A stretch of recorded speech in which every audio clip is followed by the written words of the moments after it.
You ask Tiger to solve. This deals with linear equations with one unknown.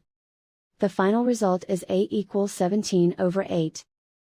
Let's solve it step by step. Simplify the expression. Group like terms. Simplify the arithmetic. Swap sides.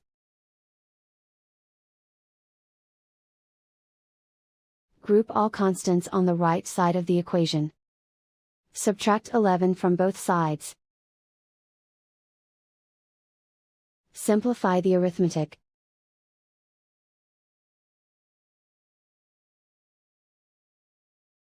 Isolate the a. Divide both sides by 16. Simplify the fraction. Find the greatest common factor of the numerator and denominator. Factor out and cancel the greatest common factor. And so the final result is a equals 17/8.